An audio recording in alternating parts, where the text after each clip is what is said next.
Hello student. आज हम लोग एक नए टॉपिक पर चर्चा करेंगे। बाजार, मार्केट।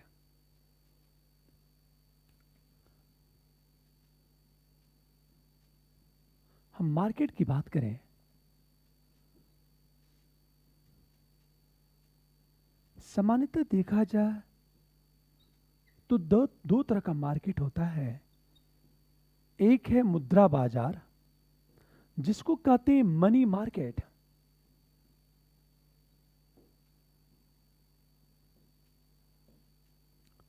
और दूसरा है पूंजी बाजार,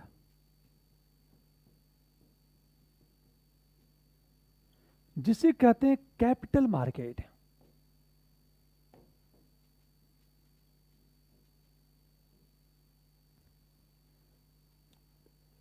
जब मार्केट की बात करते हैं तो एक तो मनी मार्केट और दूसरा कैपिटल मार्केट।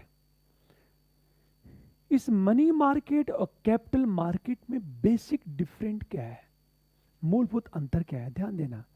ये जो मार्केट है, यहां अल्पकाल के लिए लेन देन होती है। यहां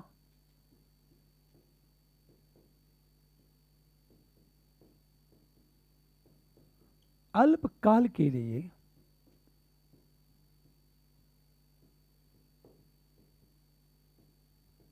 लेन देन होती है। अल्पकाल का मतलब होता है 364 दिन। इसका मतलब है एक दिन से लेकर 364 दिन जो होता है उसे कहते हैं अल्पकाल। इसका मतलब ये है या मुद्रा का जो लेन देन है अल्पकाल के लिए हो। आज मुद्रा का लेन देन अल्पकाल के लिए होता है तो उसे कहते हैं मनी मार्केट। पूंजी बाजार का मतलब क्या होता है? दीर्घ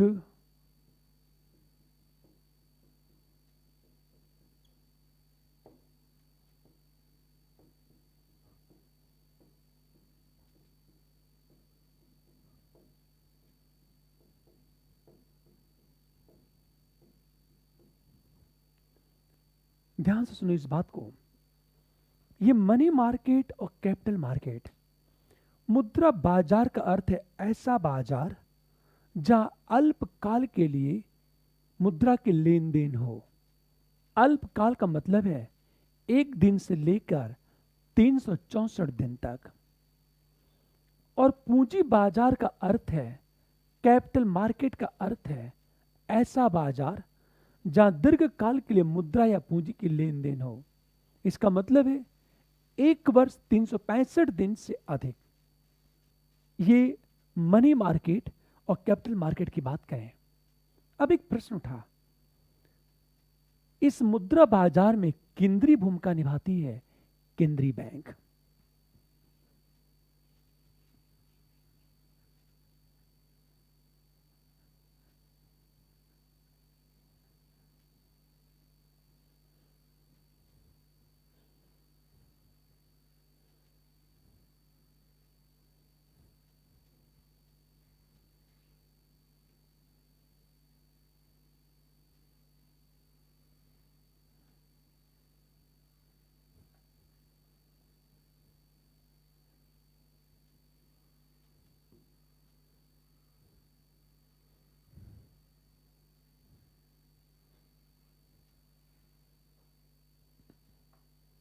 ध्यान देना इस बात को।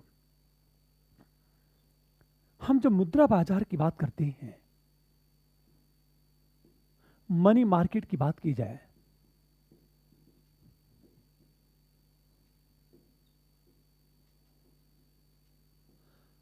तो इस मनी मार्केट में केंद्रीय भूमिका जो निभाती है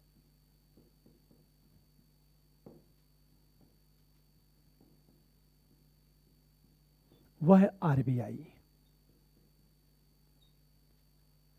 अर्थात मनी मार्केट में केंद्रीय भूमिका निभाती RBI, reserve bank of India. अब एक प्रश्न उठा, हम जब रिजर्व बैंक की बात करते हैं तो ये जो रिजर्व बैंक है, इसका जो गठन हुआ, गठन हिल्टन आयोग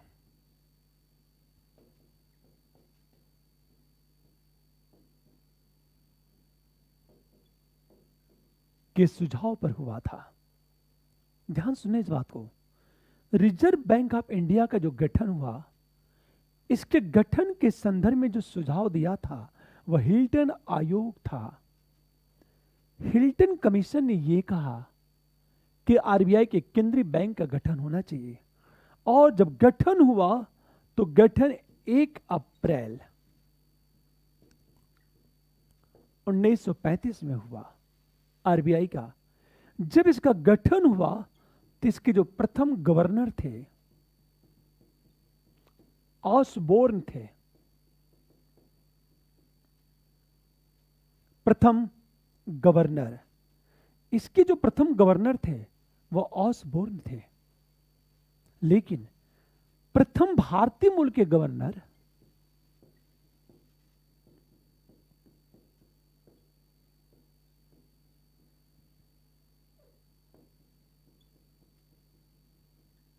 सीडी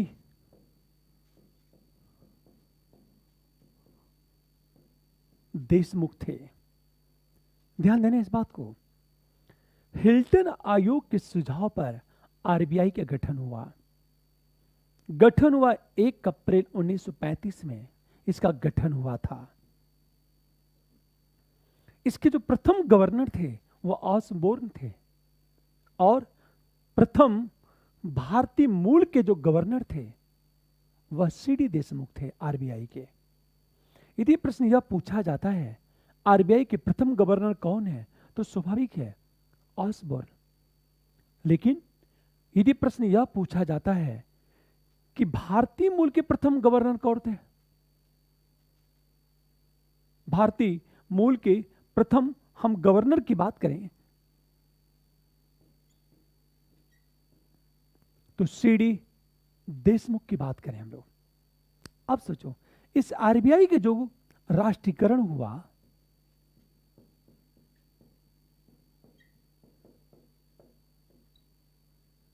(1949) में इसका राष्ट्रीयकरण कर दिया गया था। अब एक प्रश्न है, हम जब आरबीआई की बात करते हैं तो एक बात याद रखना कि आरबीआई का काम क्या है, आरबीआई करती क्या है।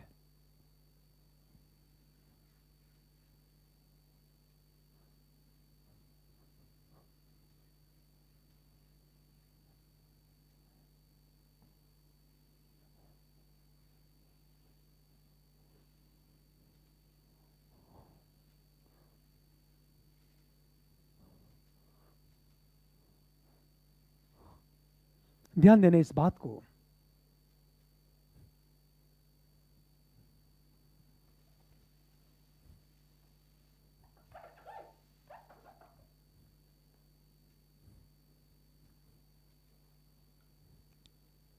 आरबीआई का काम क्या है? यदि हम आरबीआई के काम की बात करेंगे तो सबसे पहले आरबीआई के काम की बात करें, यह मौद्रिक नीति का निर्माण करती है।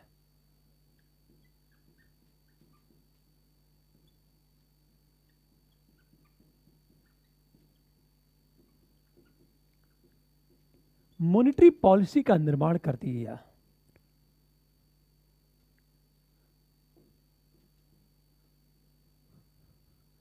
पहली चीज। दूसरी चीज, यह साख का निर्धारण करती है।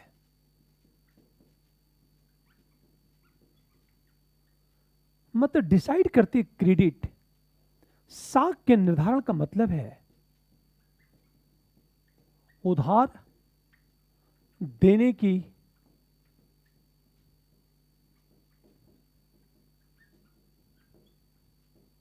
क्षमता का निर्धारण, अर्थात मार्केट में कितना पैसा होगा, यह काम आरबीआई करती है। तीसरी चीज, यदि आरबीआई की बात करें, यह नोट छापती है।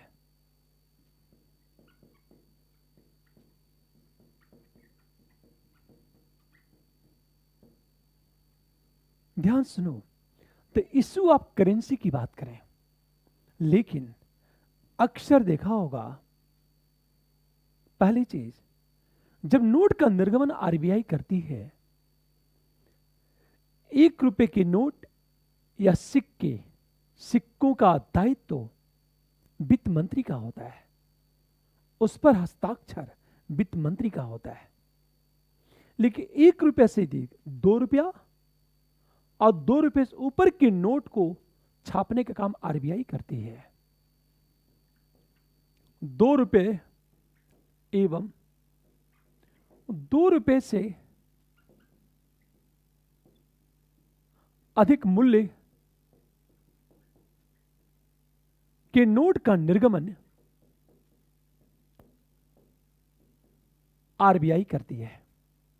ध्यान दें। और इस नोट पर आरबीआई की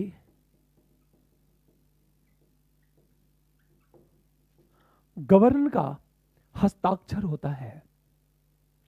2 रुपया एवं 2 रुपये से अधिक मूल्य के नोट, फॉर एग्जाम्पल 5 रुपये, 10 रुपये, 20, 50, 100, 200, 500 या 2000 की बात करें, ये नोट छापने का जो अधिकार है वो आरबीआई का है और उस पर आरबीआई के गवर्नर का हस्ताक्षर होता है, सिग्नेचर होता आरबीआई के गवर्नर का उस नोट पर।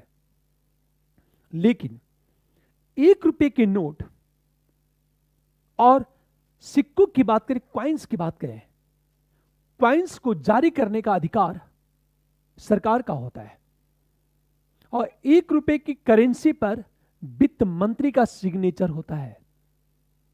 वित्त मंत्रालय की बात करें हम लोग, ध्यान देना इस बात को।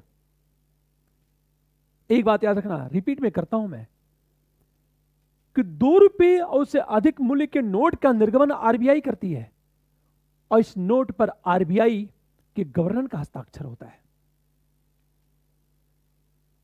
लेकिन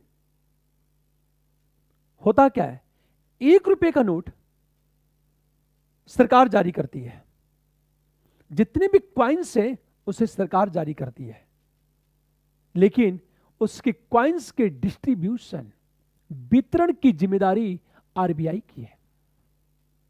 हमेशा 2 रुपये के नोट और बड़ी मूल्य के नोट को जारी भी करती है आरबीआई और डिस्ट्रीब्यूशन भी करती है आरबीआई, किंतु 1 रुपया या क्वाइंस को जारी करती सरकार, किंतु उसके वितरण की जिम्मेदारी आरबीआई की होती है।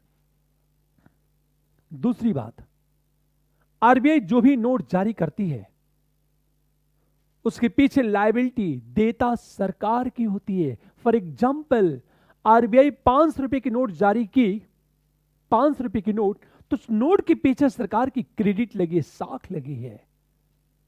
तो दायित्व किसकी है? सरकार के दायित्व है, लायबिलिटी सरकार की होती है, जारी करती आरबीआई। बात याद रखना, मैंने कहा 2000 रुपए का नोट 500, 200, 100 रुपए, 50, जितने भी करेंसी है, 1 रुपए के नोट को छोड़कर जारी करती है आरबीआई, लेकिन लायबिलिटी किसकी है? सरकार की, देता सरकार के। इसका मतलब यह है जो भी करेंसी मार्केट में फ्लो कर रहा है, उसके पीछे लायबिलिटी सरकार की लगी है। लायबिलिटी का मतलब सरकार को वापस देना है, सरकार की जिम्मेदारी उसे वापस करना। नोटों का निर्गमन आगे हम चर्चा करेंगे। अगला देखा होगा विदेशी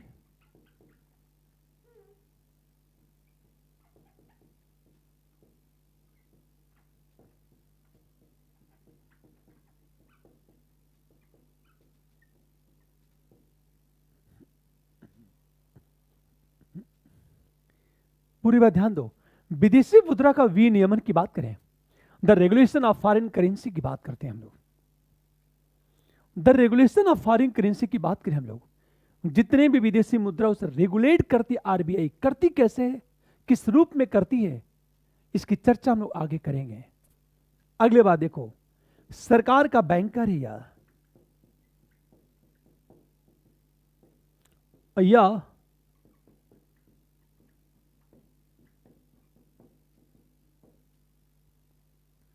सरकार का तो बैंकर है ही, ये गवर्नमेंट का बैंक है और दूसरी चीज ये बैंकों का भी बैंक है। मतलब जितने भी कॉमर्शियल बैंक हैं, कॉमर्शियल बैंक का जो बैंक है वो आरबीआई है, और आरबीआई सरकार के बैंक की भूमिका निभाती है। इस प्रकार देखा जाए ये आरबीआई की भूमिका है। पहली चीज मौद्रिक नीति का निर्माण करना, दूसरी चीज साख का निर्धारण, तीसरी चीज नोट का निर्गमन, चौथी बात विदेशी मुद्रा का विनियमन, पांचवी बात सरकार का बैंक, और छठी बात बैंकों का बैंक। अब एक प्रश्न कि मॉनेटरी पॉलिसी, मुद्रा नीति कहते किसे हैं? मुद्रा नीति का अर्थ क्या है?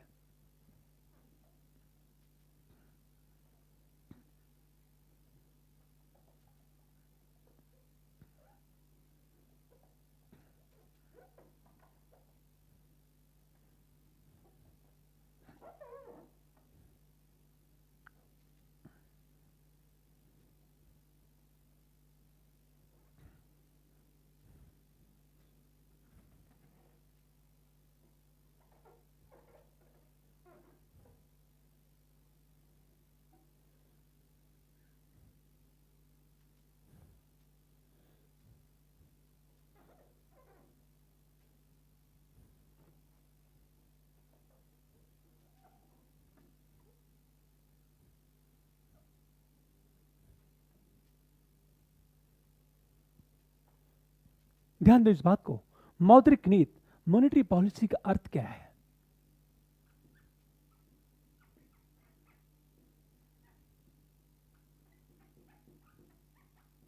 मॉनेटरी पॉलिसी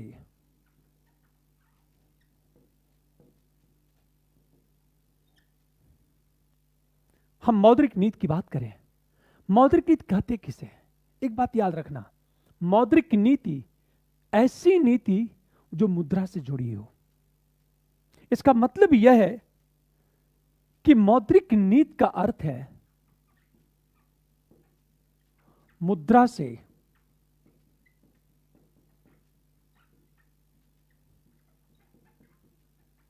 संबंधित नीति। अब इसमें दो बातें आएंगी, एक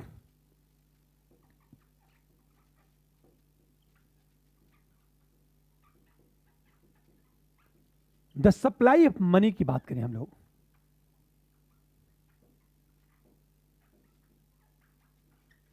और दूसरा ब्याज दर।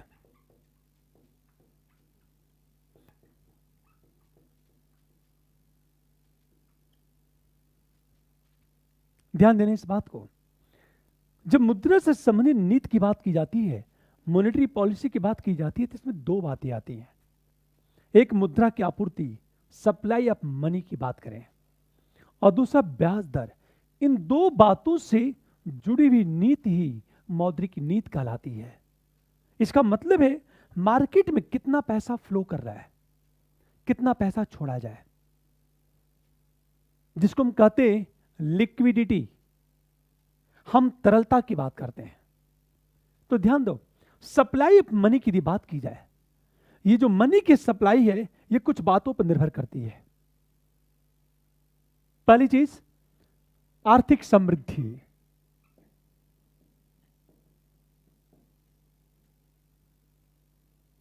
हम दूसरी चीज मुद्रास्फीति,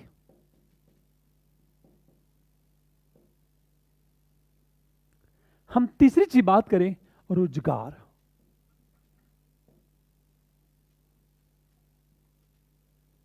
ध्यान देना इस बात को, हम जब मौद्रिक नीति की बात कर रहे हैं तो मौद्रिक नीति मुद्रा से संबंधित नीति कहलाती है। इसमें दो बातें, एक मनी सप्लाई या सप्लाई ऑफ मनी की बात करें जिसको कहते हैं लिक्विडिटी, और दूसरा इंटरेस्ट रेट। हम ब्याज दर की बात करें, जब मनी सप्लाई का मतलब है मार्केट में कितना पैसा फ्लो कर रहा है, कितना पैसा मार्केट में फ्लो कर रहा है, इस पे मनी सप्लाई तीन बातों पे डिपेंड करती है, निर्भर करती है। इकोनॉमिक ग्रोथ क्या है, इन्फ्लेशन क्या है, और रोजगार सृजन का रेट क्या है। एक चीज ध्यान देना, इकोनॉमिक ग्रोथ के लिए कोशिश क्या है? इकोनॉमिक ग्रोथ तभी होगा जब औद्योगिकरण हो, जब उद्योग लगे। उद्योग तभी लगेगा जब निवेश होगा। निवेश तभी होगा जब सस्ते दर पर पूंजी मिलेगी, पैसा मिलेगा कंपनियों को। और सस्ती दर पर पैसा तभी मिलेगा जब मार्केट में पैसा ज्यादा हो।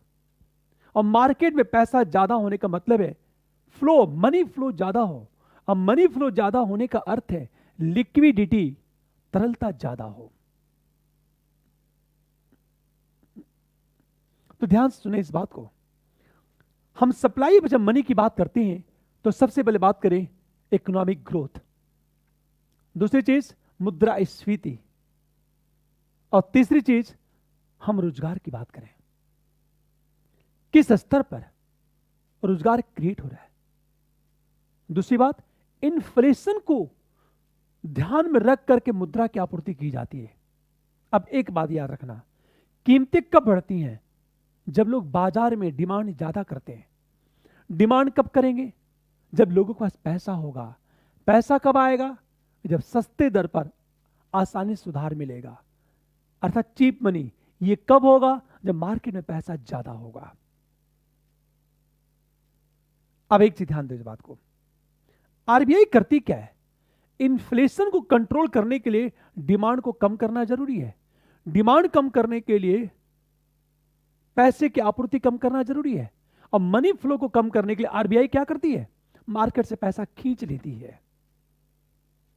इन्फ्लेशन, मान लिया जाए कि इकोनॉमिक ग्रोथ के लिए डिमांड का बने रहना जरूरी है, मांग ज्यादा होनी चाहिए। और डिमांड तभी ज्यादा होगी जब लोगों के पास पैसा होगा। लोग खरीदारी तभी करेंगे जब पैसा होगा, और पैसा तभी होगा जब बाजार में पैसा बहुत ज्यादा हो और लोगों को आसानी से उधार मिले। ये तभी होगा जब मार्केट में मनी फ्लो बढ़ जाएगा। सप्लाई ऑफ मनी की बात करें हम लोग। और दूसरी चीज ब्याज दर। इसका मतलब यह है कि जो मॉनेटरी पॉलिसी है ये दो चीजों से संबंधित है, दो बातों से, एक मुद्रा की आपूर्ति और दूसरा ब्याज दर। अब सोचो, मनी सप्लाई तीन बातों पर निर्भर है। सिंपल चीजें, हम जब मौद्रिक नीति की बात करते हैं तो तीन महत्वपूर्ण बातें याद रखनी है। Number 1 inflation, number 2 money supply, और नंबर 3 इंटरेस्ट रेट। मतलब मुद्रास्फीति, मुद्रा की आपूर्ति और ब्याज दर से संबंधित नीति ही मौद्रिक नीति कहलाती है। अब एक प्रश्न, हम जब मौद्रिक नीति की बात करते हैं, एक बात याद रखना, आरबीआई क्या करती है? साख का निर्धारण करती है।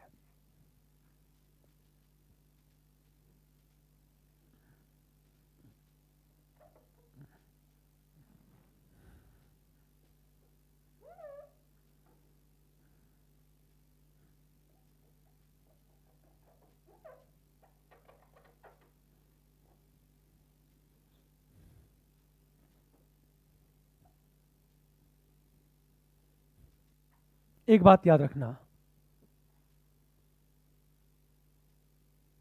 आरबीआई साख का निर्धारण करती है।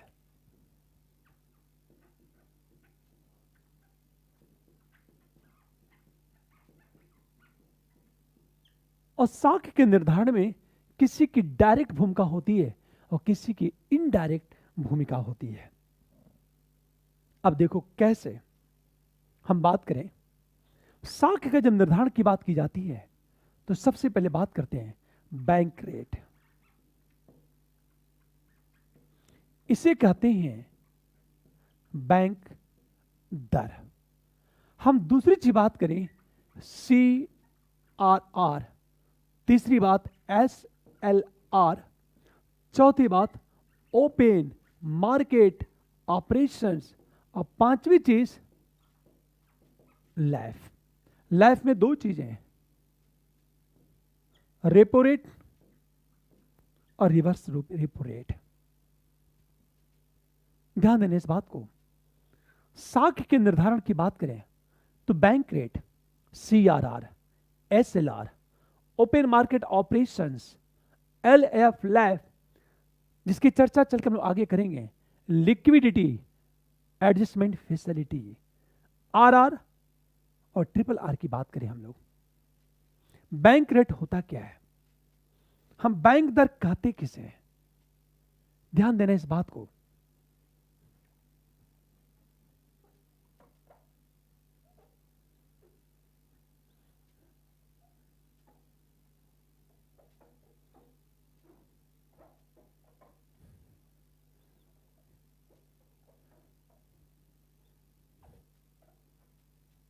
हम जब बैंक रेट की बात करेंगे,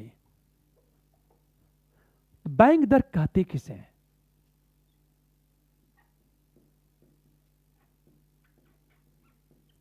बैंक रेट, इसको ध्यान से समझना। बैंक रेट का मतलब है आरबीआई जिस दर पर कॉमर्शियल बैंक, सरकार एनबीएफसी को उधार देती है उसे कहते हैं बैंक दर। इसका मतलब है आरबीआई जिस दर पर व्यावसायिक बैंक, सरकार, कंपनी, वित्तीय संस्था एवं एनबीएफसी को उधार देती है। पूरी बात ध्यान देना। आरबीआई जिस दर पर कॉमर्शियल बैंक, सरकार, चाहे सेंट्रल गवर्नमेंट हो चाहे स्टेट गवर्नमेंट हो, कोई भी हो, तो आरबीआई जिस रेट पर कॉमर्शियल बैंक, इसकी चर्चा हम लोग करेंगे, गवर्नमेंट, कंपनी, वित्तीय संस्था और NBFC, non banking finance company की बात करें, यह हमारा सबसे फेवरेट टॉपिक है जिसकी चर्चा हम लोग करेंगे। एक एक वर्ड्स को हम लोग डिस्कस करेंगे, चिंता बिल्कुल नहीं करनी है। ध्यान दो, को जिस दर पर उधार देती है उसे कहते बैंक दर। तो जिस दर पर एनबीएफसी को उधार देती है उस दर को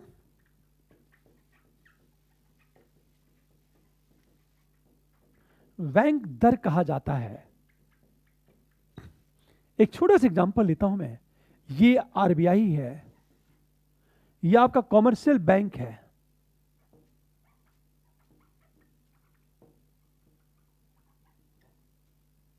और ये आपका कोई कस्टमर है।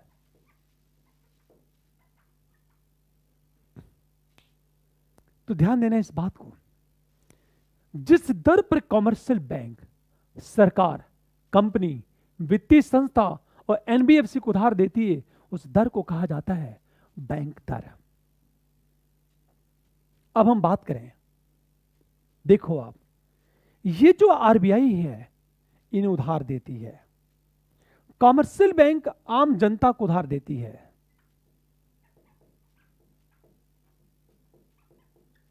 आम जनता को। ये जो आरबीआई कॉमर्शियल बैंक उधार देती है, जिस दर पर देती है उस दर को कहा जाता है बैंक दर। लेकिन कॉमर्शियल बैंक जब आम जनता को उधार देती है तो इसे कहा जाता है ब्याज दर। पूरी बात ध्यान देना।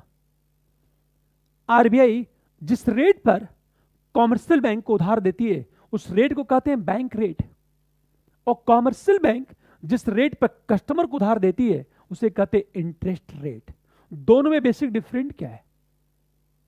बैंक दर का मतलब है ये आरबीआई कॉमर्शियल बैंक को जिस दर पर उधार देती है उस रेट को कहते हैं बैंक रेट, और कॉमर्शियल बैंक जिस रेट पर आम जनता या कस्टमर को उधार देती है उसे कहते हैं इंटरेस्ट रेट। सामान्य भाषा में देखा जाए। अब एक चीज सोचो आप, ध्यान से सुनना। मान लिया जाए मैं हूं एक थोक विक्रेता हूं या कोई भी चीज हूं मैं, यदि मुझे सब्जी मंडी में, बड़ी सब्जी मंडी में, आजादपुर सब्जी मंडी में आलू बिकेगा 10 रुपए पर केजी, तो स्वाभाविक है मैं कस्टमर को कितने बेचूंगा? 15 रुपए पर केजी, क्योंकि मैं भी तो अपना प्रॉफिट चबाऊंगा, मुझे प्रॉफिट तो चाहिए ही चाहिए। समझ वाली बात है? अब ध्यान से सुनना इस बात को। ये जो बैंक रेट है इसका जो निर्धारण है आरबीआई करती है। बैंक दर का निर्धारण आरबीआई करती है, पर जो ब्याज दर है इसका निर्धारण बैंक स्वयं करते हैं।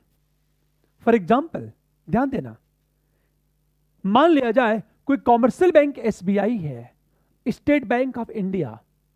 यदि state bank of India RBI के पास जाएगी उधार लेने के लिए, तो RBI state bank of India को उधार देगी। पर यह आरबीआई जिस रेट पर स्टेट बैंक ऑफ इंडिया को उधार देगी उस रेट को कहा जाता है बैंक रेट, और इस बैंक रेट को डिसाइड करेगी आरबीआई। उसी तरह एसबीआई के पास आप जाते हैं उधार लेने, तो एसबीआई जिस रेट पर आपको उधार देगी उस रेट को कहा जाता है ब्याज दर। और इसे कौन डिसाइड करेगा? एसबीआई स्वयं। इसका मतलब है ब्याज दर का निर्धारण बैंक स्वयं करते हैं, किंतु बैंक दर का निर्धारण आरबीआई करती है। जैसे छोटा सा एग्जांपल लो, ध्यान देना इस बात को। मैं आजादपुर सब्जी मंडी से आलू खरीद कर आया हूं, वहां 10 रुपए पर केजी आलू मैंने खरीदी। स्वाभाविक है मैं मार्केट में किस रेट में बेचूंगा मैं डिसाइड करूंगा। उसमें मेरी मजदूरी होगी, ठेले का खर्च होगा। हो सकता मैं 15 रुपए में बेचूं, हो सकता मैं 14 रुपए में बेचूं, 14 रुपए पर केजी में आलू बेचूं, ये मैं डिसाइड करूंगा। आरबीआई की इसमें कोई भूमिका नहीं होगी।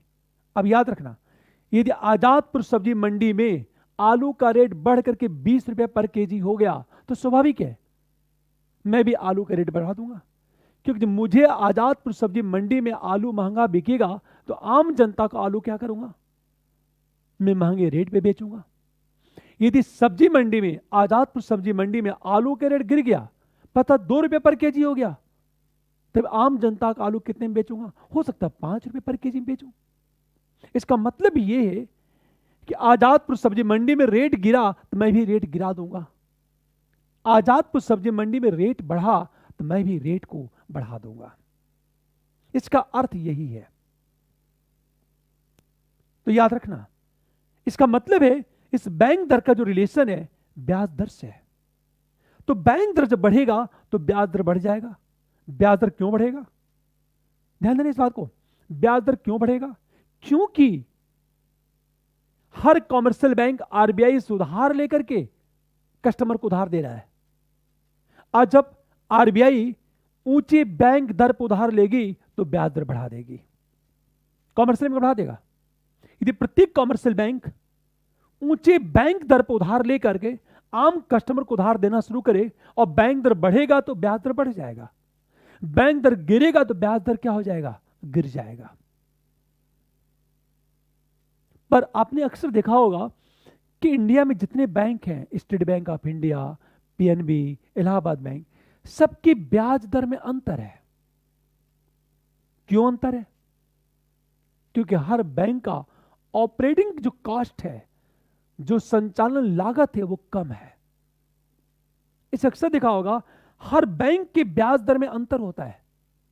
हो सकता है कुछ बैंक की का संचालन लागत ज्यादा हो तो ब्याज दर बढ़ा देगा। जैसे मैंने क्या कहा आपसे, सब्जी मंडी में आलू के रेट आपने खरीद लिया, हो सकता है कि मैं प्रॉफिट कम लूं तो आलू सस्ते दर पे बेचूंगा, दूसरा कोई प्रॉफिट ज्यादा लेगा, आलू ज्यादा रेट पे बेचेगा। उसी तरह प्रत्येक बैंक का जो संचालन लागत है अलग अलग है, इस हर बैंक के ब्याज दर में अंतर होता है। अब सोचो, बैंक दर बढ़ा तो ब्याज दर का बढ़ना तय है। जैसे क्या इफेक्ट पड़ता है?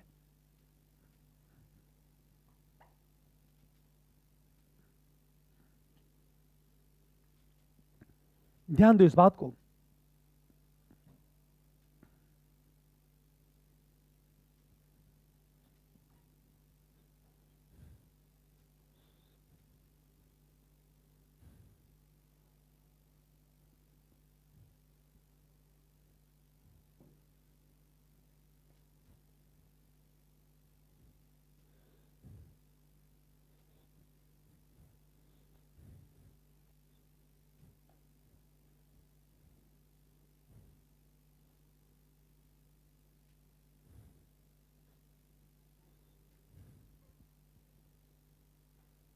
जैसे ध्यान सुनो इस बात को, मान लिया जाए बैंक दर है,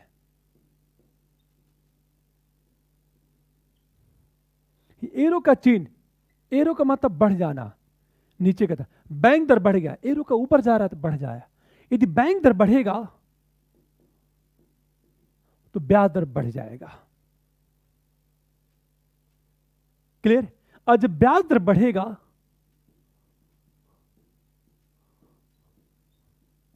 तो पूंजी महंगी होगी। पूरी बात ध्यान दो, बैंक दर बढ़ा, ऊपर का तीर है बढ़ गया, नीचे का तीर है कम हो गया। बैंक दर बढ़ा तो ब्याज दर बढ़ जाएगा, और ब्याज दर बढ़ा तो पूंजी महंगी हो जाएगी। आज पूंजी महंगी होगी तो क्या इफेक्ट होगा? पूरी बात ध्यान देना इस बात को। देखो, दो चीजें होंगी। पहली चीज, ध्यान दो, ऊंचे ब्याज दर पर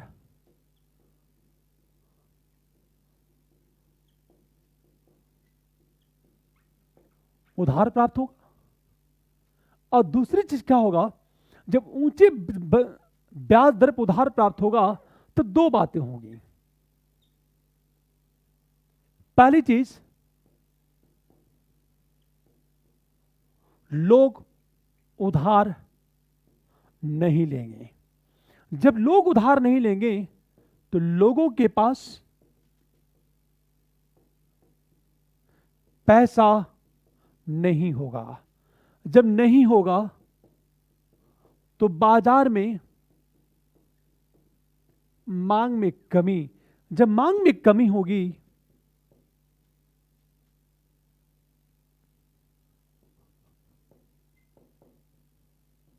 मुद्रास्फीति नियंत्रित हो जाएगी। दूसरी चीज देखा जाए, ऊंचे ब्याज दर पर उधार यदि प्राप्त होगा तो स्वाभाविक है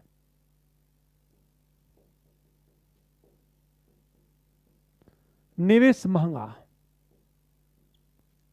यदि निवेश महंगा हुआ तो परिणाम क्या होगा?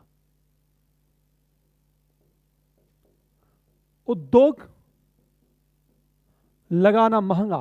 उद्योग लगाना महंगा हुआ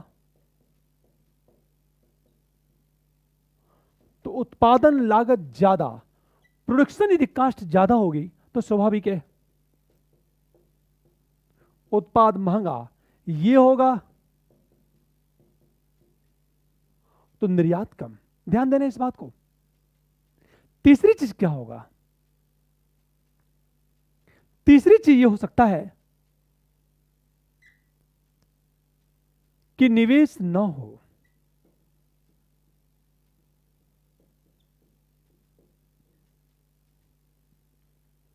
ध्यान सुनना इस बात को। मैंने क्या कहा? बैंक दर बढ़ गया तो ब्याज दर बढ़ जाएगा। ब्याज दर बढ़ा तो पूंजी महंगी हो जाएगी। अब पूंजी महंगी होने का मतलब है ब्याज दर ज्यादा चुकाना पड़ेगा।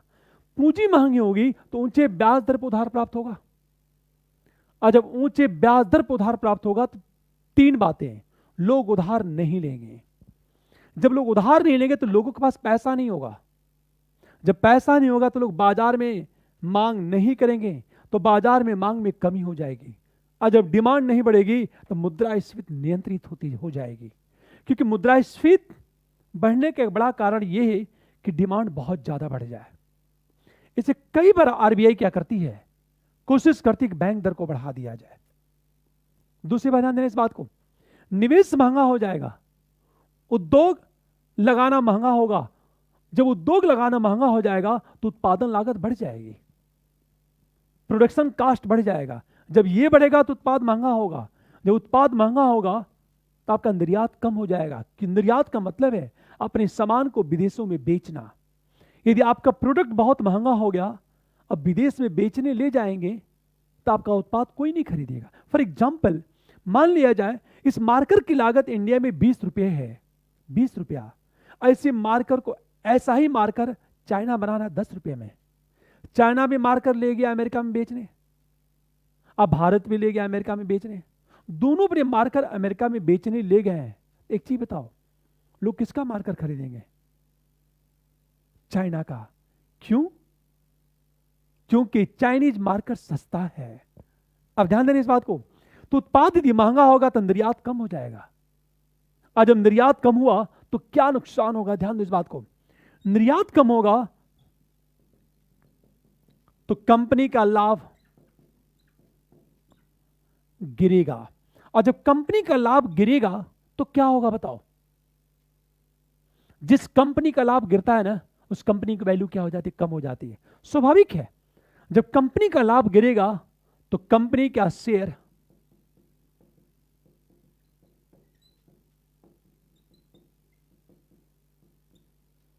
कंपनी के शेयर में बिक्री शुरू हो जाएगी, और जब कंपनी के शेयर में बिक्री शुरू हो जाएगी तो शेयर मार्केट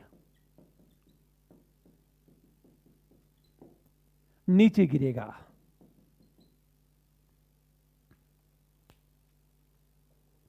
पूरी बात ध्यान देने इस बात को। हम लोग क्या कर रहे थे? इसका मतलब यह है, हमेशा ध्यान दो। पहली चीज मैंने क्या कहा कि जब निवेश नहीं होगा, इसको इस तरह देखो आप, मान लिया जाए निवेश नहीं होगा तो औद्योगिकरण नहीं है। औद्योगिकरण नहीं होगा तो रोजगार का सृजन नहीं है, और जब रोजगार का सृजन नहीं होगा तो स्वाभाविक है दो चीज होगी।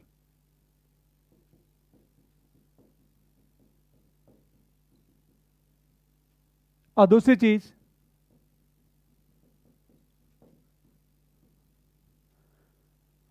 आय का वितरण नहीं होगा तो आर्थिक असमानता बढ़ेगी।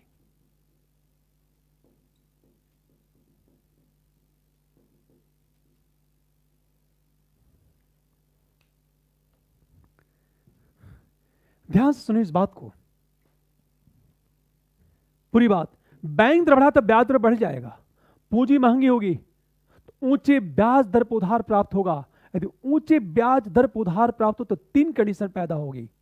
लोग उधार नहीं लेंगे क्योंकि ब्याज दर बढ़ गया, तो लोगों के पास पैसा नहीं होगा, लोग बाजार में मांग में कमी होगी, मुद्रास्फीति नियंत्रित हो जाएगी। दूसरी चीज, यदि लोगों ने ऊंचे ब्याज दर पर उधार ले भी लिया तो निवेश महंगा होगा, उद्योग लगाना महंगा होगा, उत्पादन लागत ज्यादा होगी, उत्पाद महंगा होगा, निर्यात कम होगा। जब निर्यात कम होगा तो कंपनी का लाभ गिरेगा, कंपनी का लाभ गिरेगा तो कंपनी के शेयर में बिक्री होगी, और जब कंपनी के शेयर बिक्री होगी तो शेयर मार्केट नीचे चला जाएगा। दूसरी बात ध्यान दो, यदि ब्याज दर बढ़ गया तो निवेश होगा ही नहीं, या तो निवेश बहुत महंगा हो जाएगा या तो निवेश नहीं होगा। जब निवेश नहीं होगा तो औद्योगिकरण नहीं, जब नए उद्योग नहीं लगेंगे तो लोगों को रोजगार नहीं मिलेगा, रोजगार का सृजन नहीं। जब ये नहीं होगा तो दो कंडीशन होगी, आय का वितरण, आय का वितरण नहीं। और हमेशा ध्यान दो, रोजगार एकमात्र ऐसा माध्यम है जिससे आय का वितरण होता है। द डिस्ट्रीब्यूशन ऑफ इनकम की बात करें, एकमात्र ऐसा माध्यम है रोजगार जहां आय का वितरण होता है। जब रोजगार का सृजन नहीं होगा तो आय का वितरण नहीं होगा, जब आय का वितरण नहीं होगा तो आर्थिक असमानता में वृद्धि होगी। दूसरी तरफ रोजगार एक ऐसा साधन है जिससे गरीबी में कमी आती है। इसका मतलब है रोजगार का सृजन नहीं होगा तो गरीबी में क्या होगी? वृद्धि होगी। अब एक प्रश्न, पूरी बात ध्यान देना, इसका मतलब है आपने बैंक दर बढ़ा दिया तो आर्थिक असमानता बढ़ जाएगी, गरीबी में वृद्धि हो सकती है, मुद्रास्फीति नियंत्रित हो सकती है, शेयर मार्केट नीचे जा सकता है। अब प्रश्न कैसे पूछेगा यूपीएससी? बैंक दर में वृद्धि का प्रभाव हो सकता है। फर्स्ट, मुद्रास्फीति नियंत्रित। नंबर 2, रोजगार में कमी आ सकती है। नंबर 3,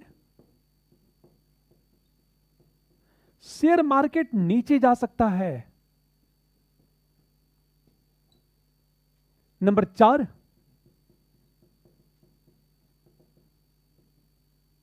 गरीबी में वृद्धि हो सकती है, आर्थिक असमानता में वृद्धि हो सकती है।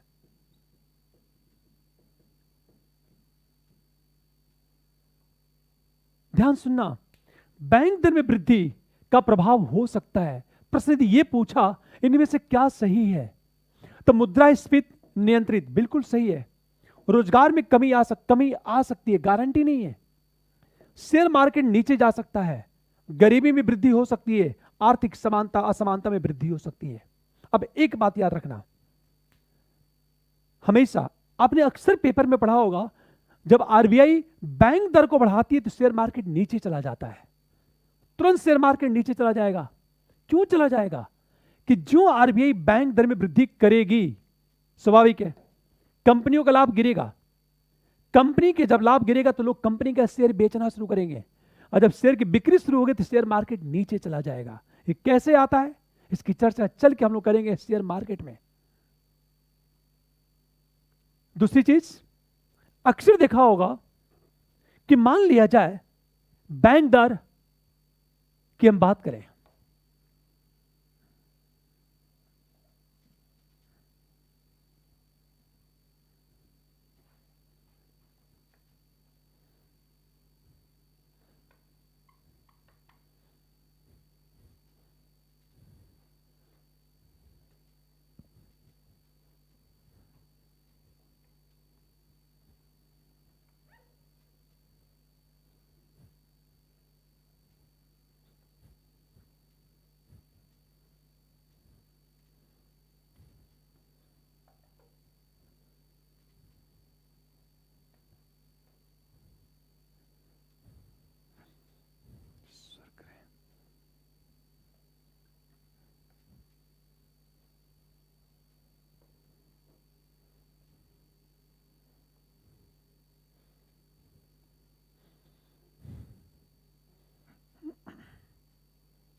अब एक बात याद रखना,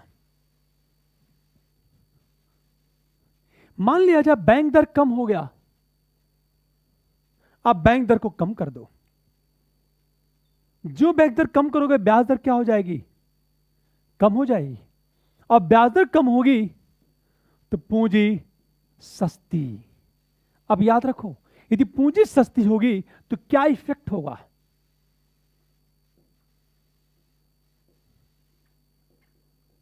आसानी से एवं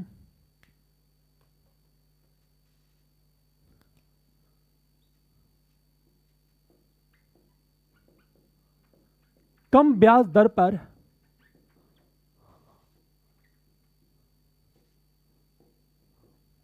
उधार प्राप्त होगा। यदि ऐसा हुआ तो पहली चीज,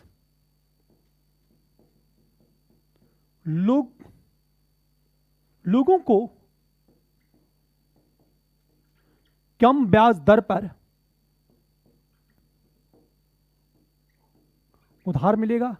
उधार मिलेगा तो लोग उधार लेंगे।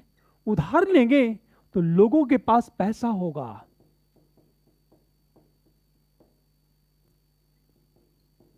जब पैसा होगा तो बाजार में मांग में वृद्धि होगी, और जब मांग में वृद्धि होगी तो स्वाभाविक है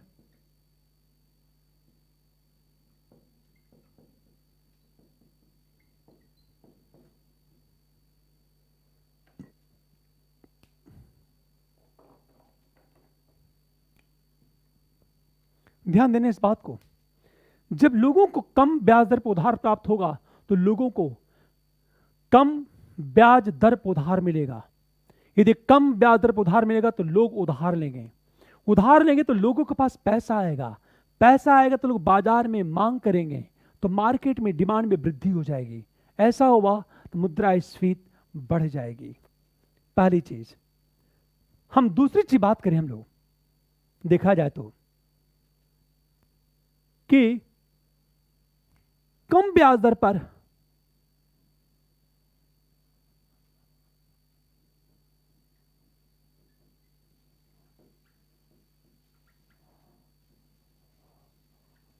होगा तो निवेश ज्यादा होगा, औद्योगिकरण ज्यादा होगा,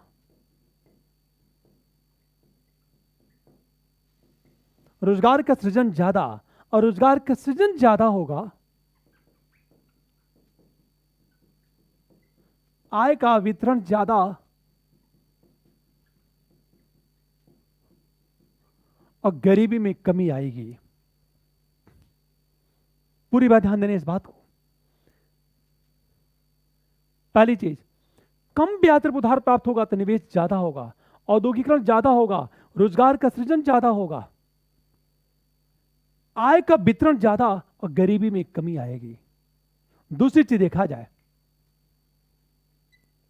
यदि ब्याज दर कम हुआ तो पूंजी सस्ती होगी। अब ध्यान सुनो इस बात को, यदि पूंजी सस्ती हुई,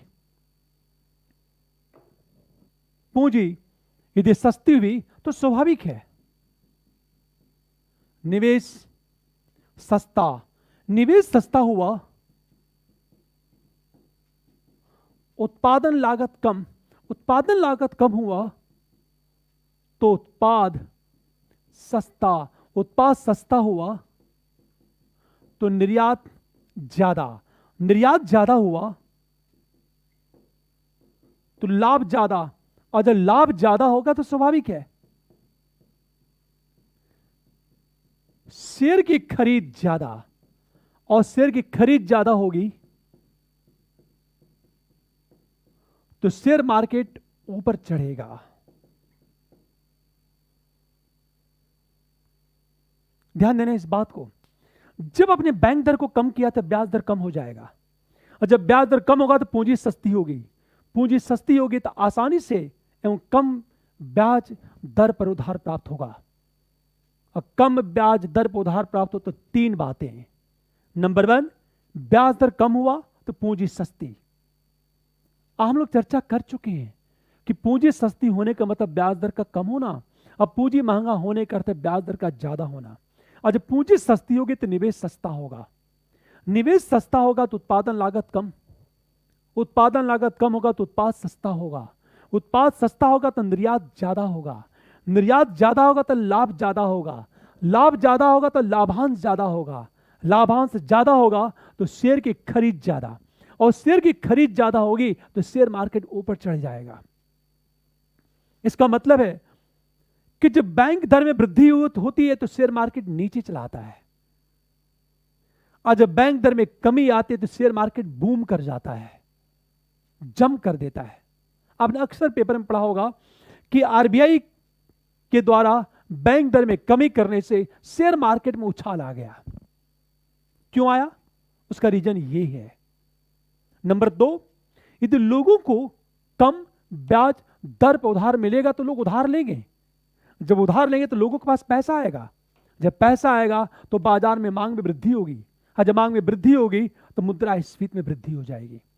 इसका मतलब यह है कि बैंक दर में कमी करने से मुद्रास्फीति में वृद्धि हो जाएगी, लेकिन डिमांड बढ़ेगी।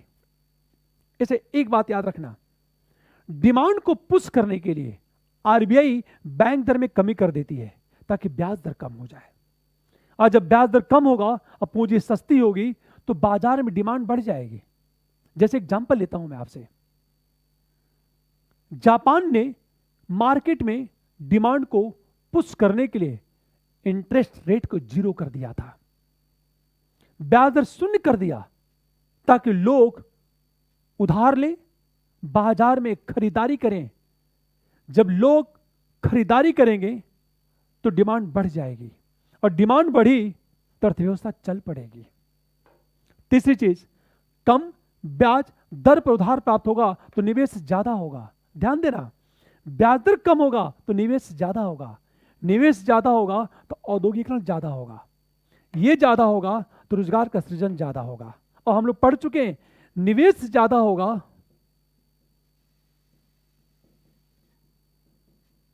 तो पूंजी का निर्माण ज्यादा। इसका मतलब है कि बैंक दर को कम करोगे तो पूंजी का निर्माण ज्यादा होगा,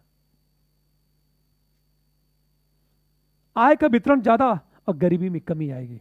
इस प्रकार देखा जाए, इस ग्राफ को देखो, कुछ भी नहीं पता यूपीएससी क्या पूछ दे।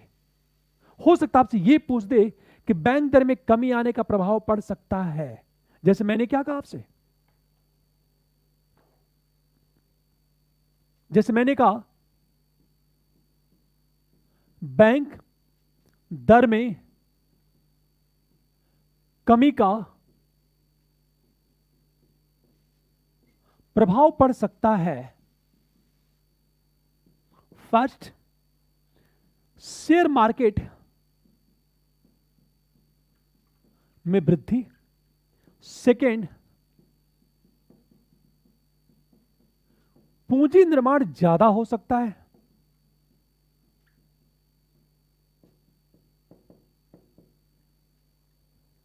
जो कैपिटल फॉर्मेशन है वो ज्यादा हो सकता है।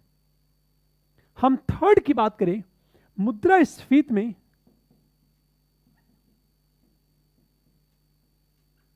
वृद्धि हो सकती है। हम चौथी चीज बात करें, निवेश ज्यादा हो सकता है।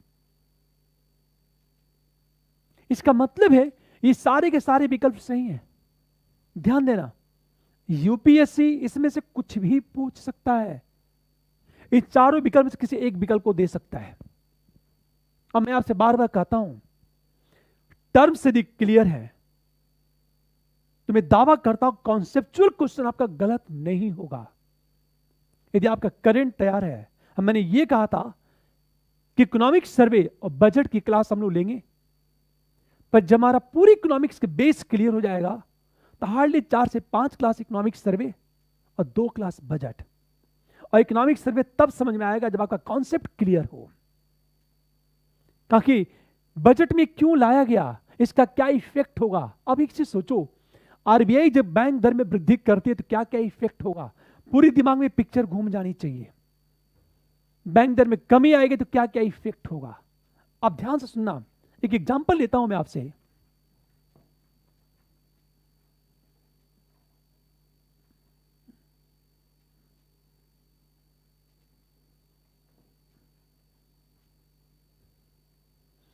जैसे मान लिया जाए, हमेशा यदि ब्याज दर कम हुआ तो राजकोषीय घाटा कम हो जाएगा।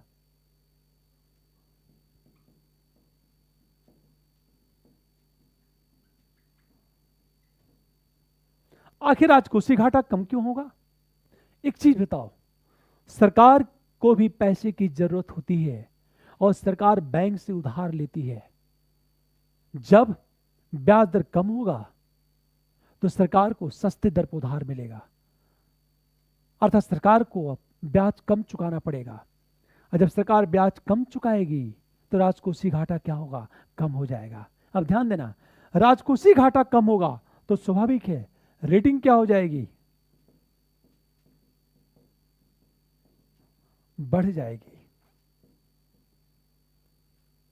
हम लोग कल की क्लास कि मान लिया जा आपके पास घाटा ज्यादा है तो आपकी रेटिंग गिर जाती है, घाटा कम है तो रेटिंग क्या हो जाएगी? बढ़ जाएगी। इसका मतलब यह है कि बैंक दर ज्यों कम हुआ और ब्याज दर ज्यों कम हुआ, सरकार का जो फिस्कल डेफिसिट है, राजकोषीय घाटा है, वो कम हो जाता है। आज जब डेफिसिट कम होगा तो रेटिंग क्या हो जाएगी? बढ़ जाएगी। बैंक दर। दूसरा जो शब्द है CRR, उसको देखो आप।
ध्यान देने इस बात को, CRR होता क्या है?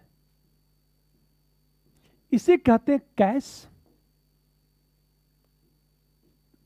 रिजर्व रेशियो, नगद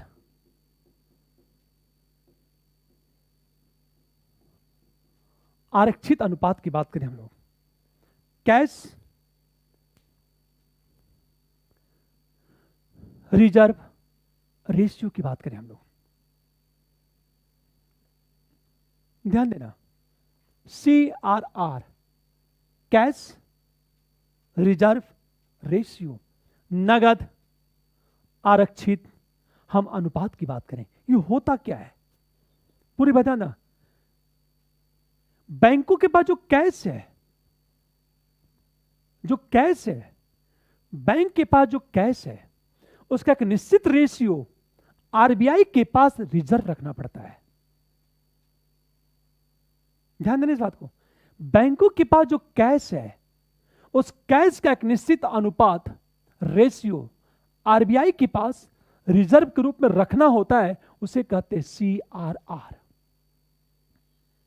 इसका मतलब है, हम इसको डिफाइन करें CRR को, तो CRR का अर्थ होता है, CRR का जो अर्थ होता है कि बैंकों की कुल जमा, सकल जमा, हमेशा ध्यान दो, क्या एक निश्चित अनुपात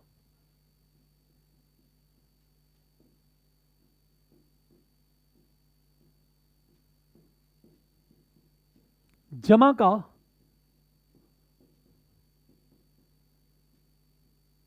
एक निश्चित अनुपात आरबीआई के पास कैश के रूप में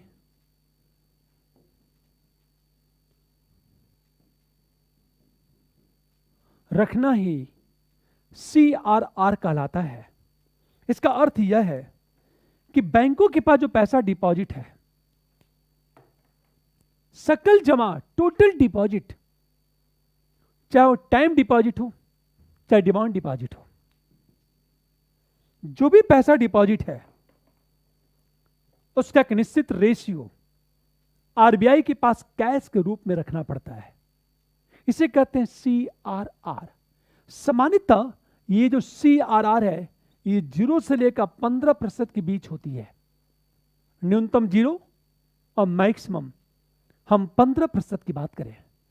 तीसरी चीज, CRR का निर्धारण आरबीआई करती है,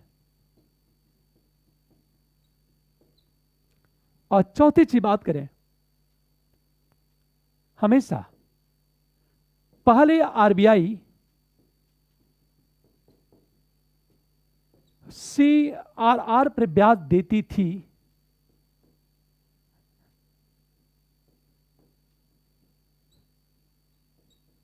किंतु अब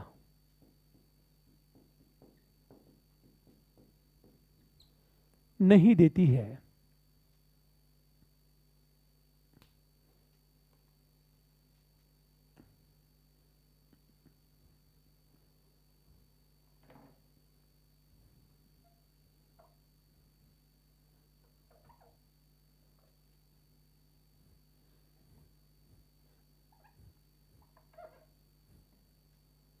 ध्यान देने इस बात को, बैंक के सकल जमा का एक निश्चित अनुपात आरबीआई के पास कैश के रूप में रखना होता है, इसे ही कहते हैं CRR।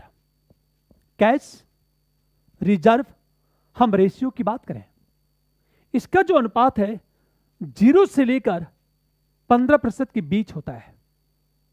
इसका जो अनुपात है मतलब न्यूनतम 0% और मैक्सिमम 15%।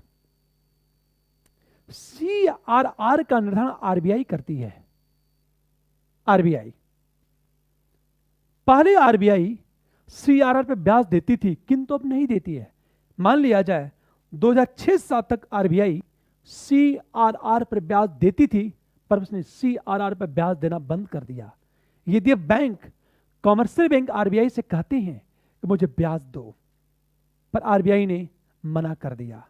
अब ध्यान देना इस बात को, अब हम CRR को यदि समझें तो हम इस तरह समझ सकते हैं,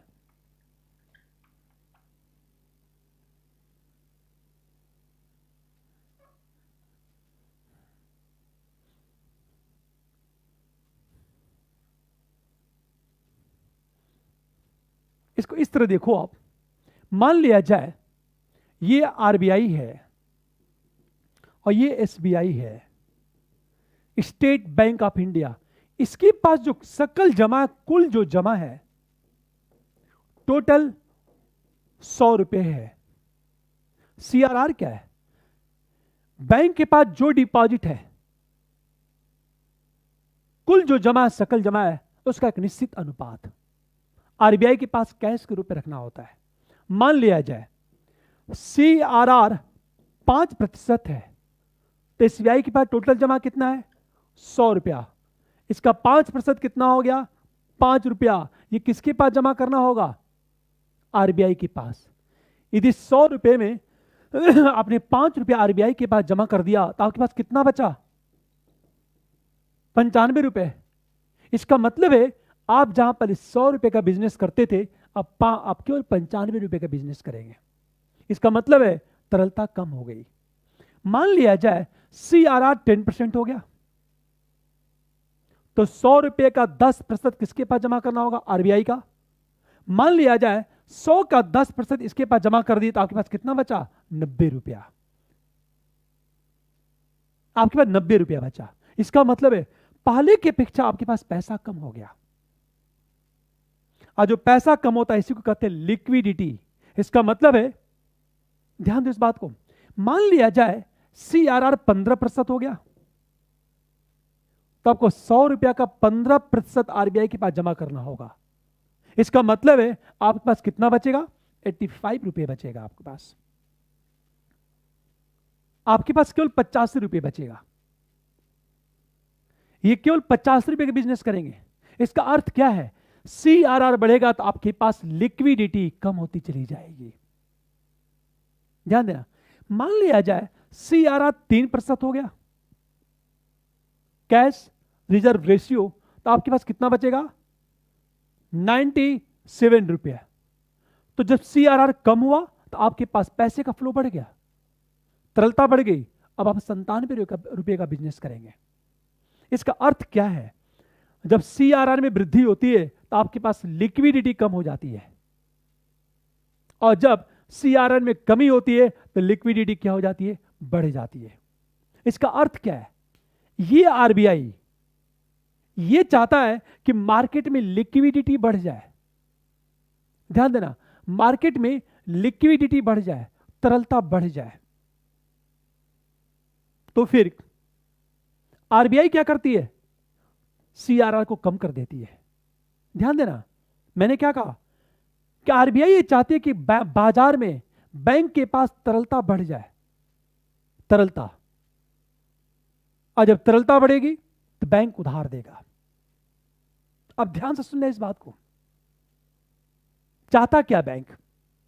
मैंने क्या कहा था? CRR में वृद्धि होगी तो बैंक के पास तरलता गिरेगी, CRR में कमी आएगी तो बैंक के पास तरलता क्या होगी? लिक्विडिटी बढ़ जाएगी। इसका मतलब है CRR और लिक्विडिटी में अपोजिट संबंध है। CRR बढ़ा तो ये लिक्विडिटी कम होगी, CRR गिरा तो लिक्विडिटी क्या हो जाएगी? बढ़ जाएगी। इसका अर्थ यही हुआ। अब एक प्रश्न, RBI करता क्यों है? वो क्यों चाहता है? एक चीज, RBI ये चाहता है कि देखो भाई, बाजार में लोग डिमांड ज्यादा करें।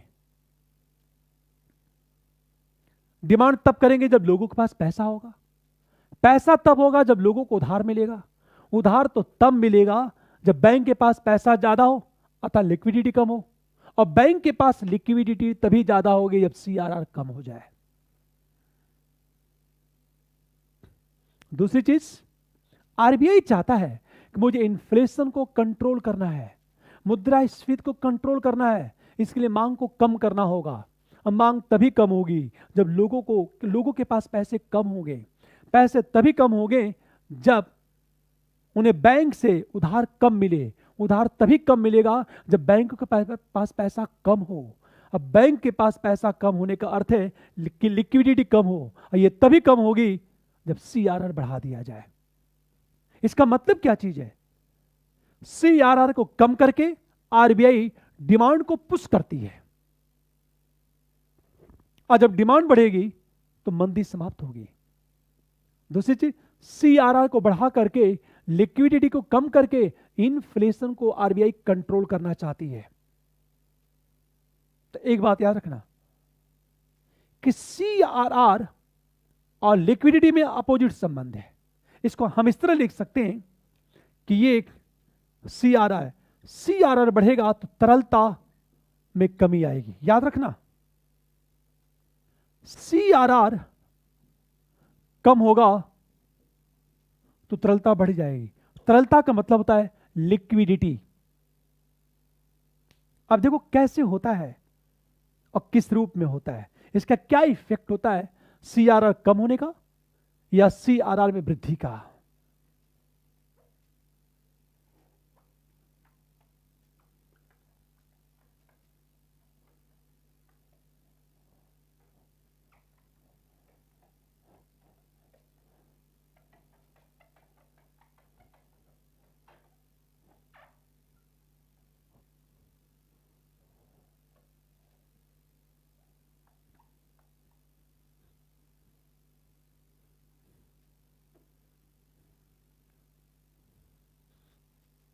इस मैप पे ध्यान दो इस बात को।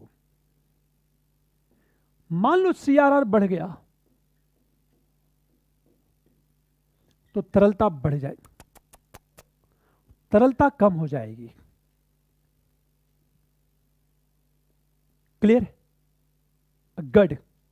मान लो तरलता कम होगी तो इसका इफेक्ट क्या होगा?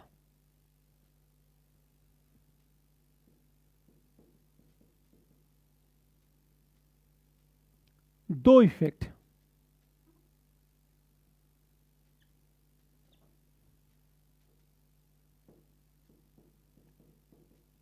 लोगों को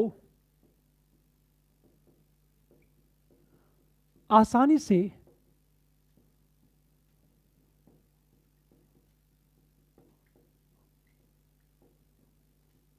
उधार नहीं मिलेगा। दूसरी चीज, या तो उच्च ब्याज दर पर अब सोचो, आसानी से सुधार नहीं मिला तो क्या होगा? लोगों के पास पैसे कम, जब पैसे कम होंगे तो मांग में कमी, जब मांग में कमी होगी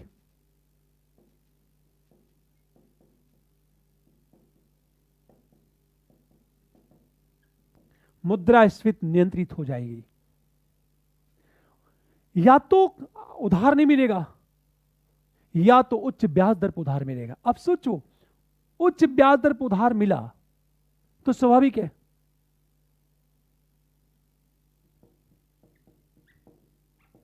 निवेश कम, निवेश कम होगा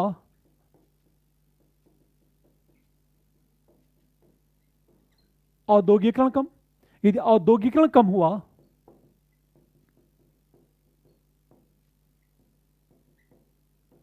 एक तो रोजगार का सृजन कम होगा, और दूसरी बात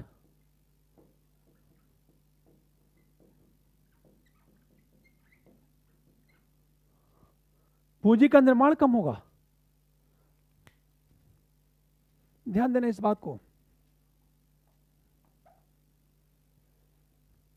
निवेश कम होगा तो पूंजी का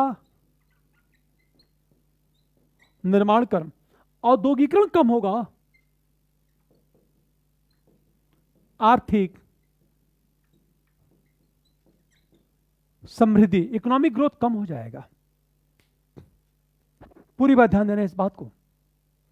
सीआरआर में वृद्धि होगी तो तरलता कम हो जाएगी, और तरलता कम होगी तो लोगों को आसानी से सुधार नहीं मिलेगा। लोगों के पास पैसा कम होगा, पास पैसा कम, और जब पैसा कम होगा तो मांग में कमी आएगी, मांग में कमी आएगी तो मुद्रास्फीति नियंत्रित हो जाएगी। हम दूसरी चीज बात करें, या तो उच्च ब्याज दर पर उधार प्राप्त होगा, क्योंकि जब पैसे की कमी होगी मार्केट में तो या तो लोगों को उधार नहीं मिलेगा या तो ऊंचे ब्याज दर पर उधार मिलेगा। अब सोचो, यदि ऊंचे ब्याज दर पर उधार प्राप्त होगा तो निवेश कम होगा, निवेश कम होगा तो औद्योगिकरण कम होगा, रोजगार का सृजन कम होगा। आज जब रोजगार का सृजन कम होगा तो गरीबी क्या होगी, वृद्धि होगी। दूसरी तरफ औद्योगिकरण कम होगा तो आर्थिक समृद्धि कम होगी। तीसरी बात, निवेश कम होगा तो पूंजी का निर्माण भी क्या हो जाएगा, कम हो जाएगा। अब एक चीज सोचो जरा, ध्यान देना इस बात को। मान लिया जाए कि यदि औद्योगिकरण कम हुआ हमेशा और रोजगार का सृजन कम हुआ, या हम ये कहें कि मान लिया जाए ऊंचे ब्याज दर पर आपने ले भी लिया तो निवेश महंगा, निवेश यदि महंगा हुआ तो उत्पादन लागत ज्यादा, ऐसा होगा तो उत्पाद महंगा, और उत्पाद महंगा होगा निर्यात कम, निर्यात कम होगा तो लाभ कम, लाभ कम होगा। तो ध्यान देना इस बात को, शेयर की बिक्री, और शेयर की बिक्री होगी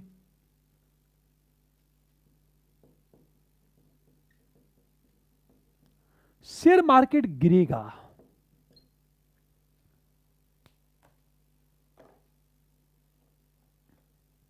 पूरी बात ध्यान देना इस बात को। मैंने क्या कहा, यदि उच्च ब्याज दर पर उधार प्राप्त होगा तो निवेश महंगा होगा, या तो निवेश होगा ही नहीं या निवेश महंगा होगा, उत्पादन लागत ज्यादा होगा, उत्पाद महंगा होगा, निर्यात कम होगा, निर्यात कम होगा तो लाभ कम होगा, लाभ कम होगा तो एक बात याद रखना, शेयर की बिक्री शुरू हो जाएगी, और जब शेयर की बिक्री होगी तो शेयर मार्केट नीचे चला जाएगा। इसका मतलब यह है कि जब CRR में वृद्धि होती है तो मुद्रास्फीति कंट्रोल हो जाती है। इसका मतलब है कि इन्फ्लेशन को कंट्रोल करने के लिए RBI CRR में वृद्धि कर देती है। ध्यान देना, इन्फ्लेशन को कंट्रोल करने के लिए RBI CRR में वृद्धि कर देती है। लेकिन इसका दुष्परिणाम क्या होता है, एक सीमा से ज्यादा CRR बढ़ गया तो शेयर मार्केट नीचे गिर जाएगा। इसलिए आपने अक्सर देखा होगा कि जब RBI CRR में वृद्धि करती है तो शेयर मार्केट नीचे चला आता है, लेकिन इन्फ्लेशन कंट्रोल हो जाएगा। अक्सर देखा होगा कि इकोनॉमिक ग्रोथ के लिए उद्योग का लगना जरूरी है। उद्योग तभी लगेगा जब निवेश हो, निवेश तभी होगा जब पूंजी सस्ती हो, और पूंजी सस्ती तभी होगी जब सस्ते दर पर उधार मिलेगा। यह तभी मिलेगा जब बैंक के पास पैसा ज्यादा हो, अर्थात तरलता ज्यादा हो, और तरलता तभी ज्यादा होगी जब CRR कम हो। पर यहां तो CRR ज्यादा है। अब देखो, आप हो सकता है आपसे प्रश्न यह पूछा जाए, CRR में वृद्धि का प्रभाव पड़ सकता है। ध्यान देना, CRR में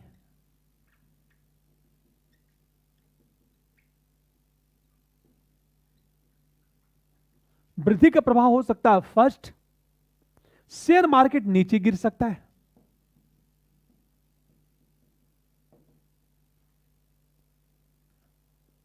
शेयर मार्केट नीचे गिर सकता है।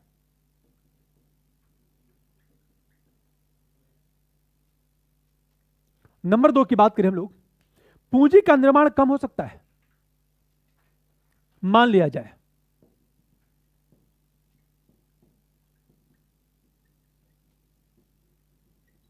हम तीसरी चीज बात करें, हो सकता है आर्थिक समृद्धि कम हो जाए।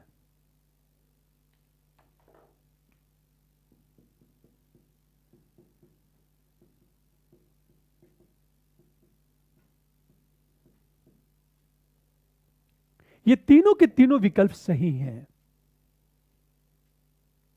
अब एक बात याद रखो, आप मान लीजिए जब CRR कम हो गया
जैसे मैंने ये कहा, मान लो सीआरआर कम हो गया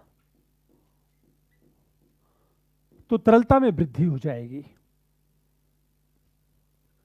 जब तरलता में वृद्धि होगी तो दो बातें होंगी। एक तो लोगों को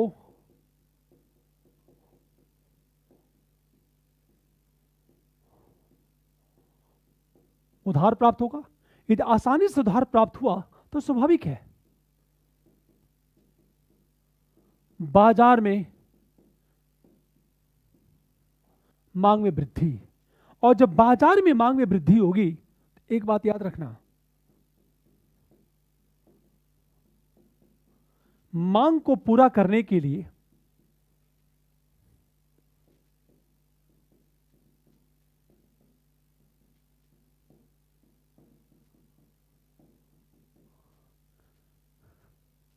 वृद्धि करनी होगी।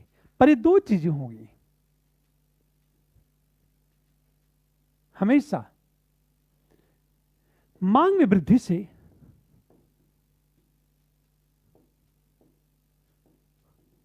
मंदी दूर होगी, और दूसरी चीज हमेशा कि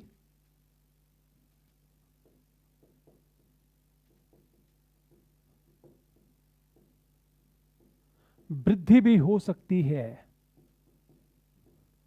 अब दूसरी बात ध्यान दो, सस्ते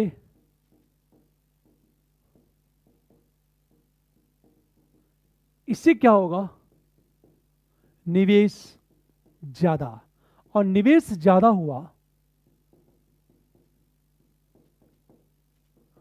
तो औद्योगिकरण ज्यादा, ये ज्यादा हुआ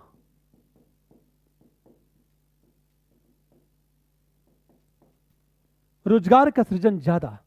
और जब रोजगार का सृजन ज्यादा होगा, एक तो दो बातें होंगी।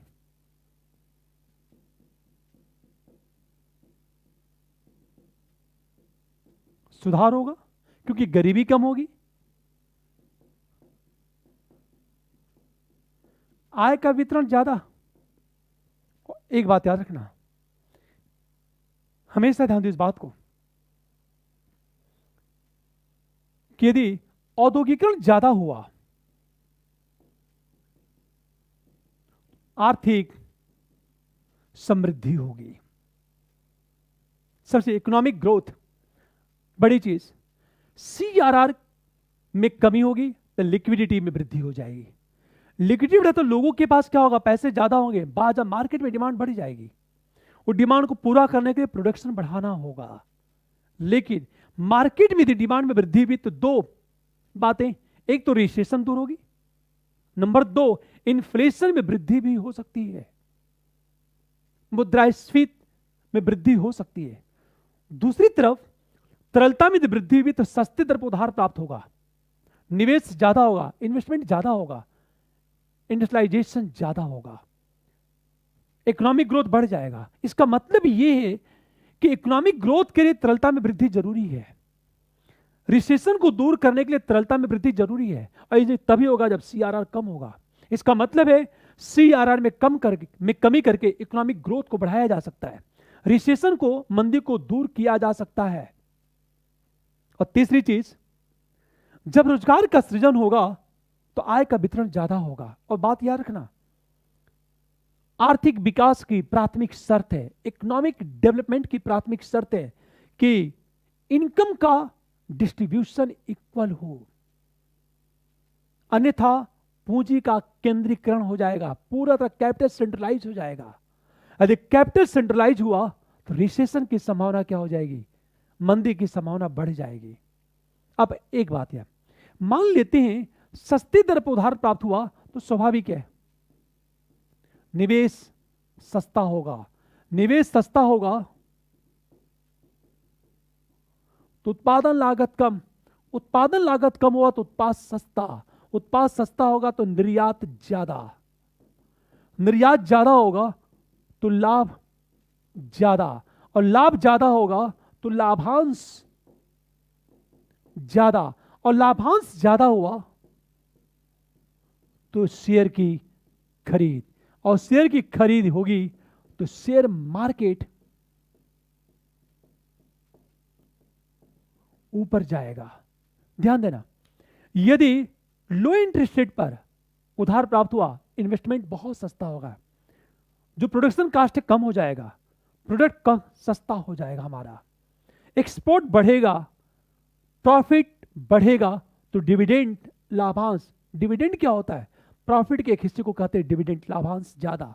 जब लाभांश ज्यादा होगा तो एक चीज सोचो, जहां लाभ की प्राप्ति ज्यादा होगी, लोग उस कंपनी के शेयर को खरीदेंगे, तो उस कंपनी के शेयर की मांग बढ़ जाएगी। और जब कंपनी के शेयर की मांग बढ़ जाएगी, हर कंपनी के साथ ऐसा होने लगा, तो शेयर मार्केट बूम कर जाएगा, हमारा शेयर मार्केट क्या होगा? चढ़ जाएगा। इसका अर्थ क्या है? पूरी बात ध्यान देना। इसका अर्थ यह है कि यदि CRR में कमी होगी तो शेयर मार्केट ऊपर जाएगा।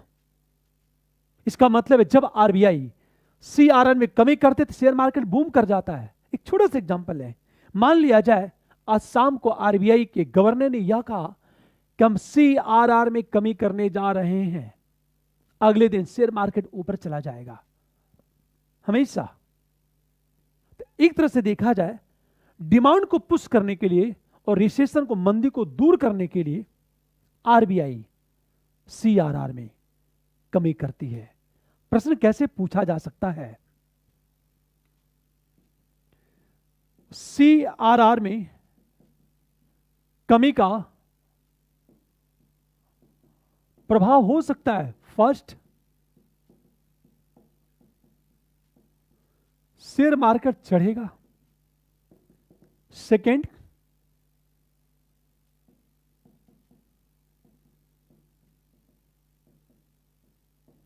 आर्थिक समृद्धि में वृद्धि हो सकती है। हम थर्ड की बात करें, जीवन स्तर में सुधार हो सकता है। ध्यान देना इस बात को, जब रोजगार का सृजन होगा तो गरीबी में कमी आएगी, जब गरीबी में कमी आएगी तो जो जीवन स्तर सुधर जाएगा, जीवन स्तर में सुधार होगा। इसका मतलब है ये तीनों के तीनों विकल्प क्या है? सही है। इस प्रकार आपने देखा CRR में कमी का क्या प्रभाव पड़ेगा और CRR में वृद्धि का क्या प्रभाव पड़ेगा। अगली शेष बातें हम लोग देखते हैं अगले क्लास में। Thank you.